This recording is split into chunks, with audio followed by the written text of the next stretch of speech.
Are you ready, kids? Aye, aye, Captain! I can't hear you. Aye, aye, Captain! Oh!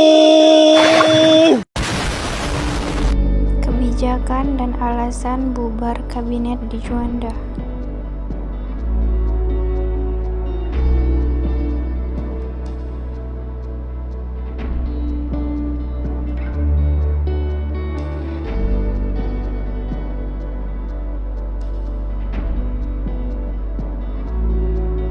Program kerja di Juanda. Kabinet di Juanda atau yang disebut juga Kabinet Karya bertugas sejak 9 April 1957 hingga 10 Juli 1959.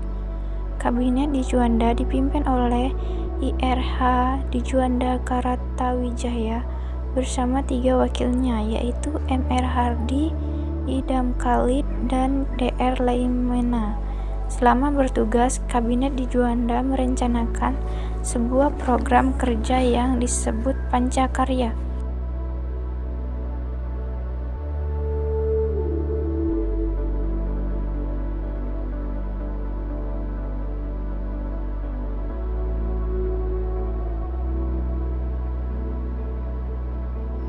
Pancakarya Kabinet di Juanda memiliki 5 program kerja yang disebut dengan Pancakarya. Adapun isi dari program Pancakarya adalah 1. Membentuk Dewan Nasional. 2. Normalisasi keadaan Republik Indonesia. 3. Melanjutkan pembatalan KMB. 4. Memperjuangkan Iran Barat untuk kembali ke RI. 5. Mempercepat proses pembangunan.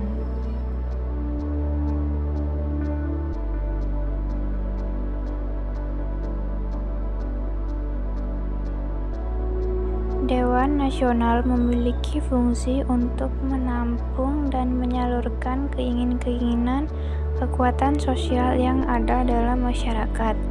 Meskipun Dewan Nasional sudah terbentuk, masalah-masalah tetap masih saja terjadi, terutama masalah daerah.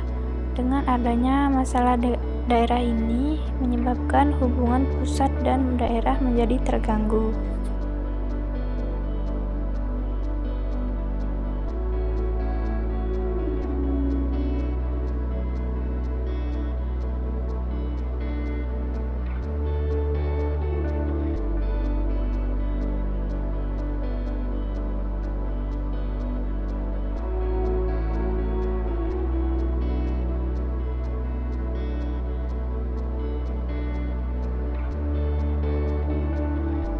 Guna meredakan permasalahan daerah tersebut, sejak tanggal 10 hingga 14 September 1957 dilangsungkan Musyawarah Nasional atau MUNAS yang dihadiri oleh para tokoh nasional baik dari pusat maupun daerah.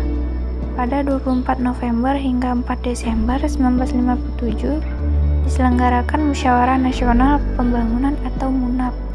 Tujuan utama MUNAP adalah membahas dan merumuskan usaha-usaha pembangunan yang sesuai dengan keinginan daerah.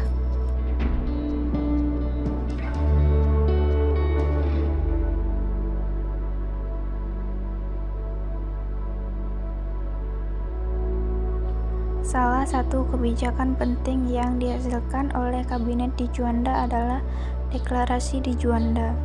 Deklarasi di Juanda menjelaskan tentang laut yang dianggap sebagai alat pemersatuan bangsa. Berdasarkan deklarasi di Juanda, maka ditetapkan bahwa batas wilayah laut Indonesia adalah 12 mil dari batas pulau terluar.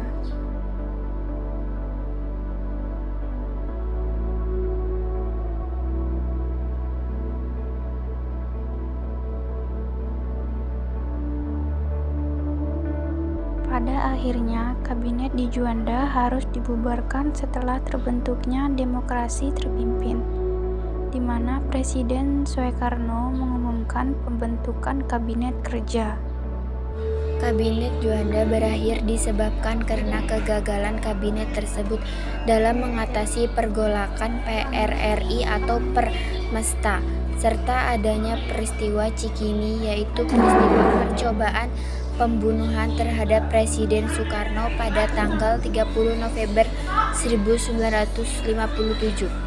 Peristiwa ini terjadi ketika Presiden Soekarno sedang menghadiri pesta ulang tahun.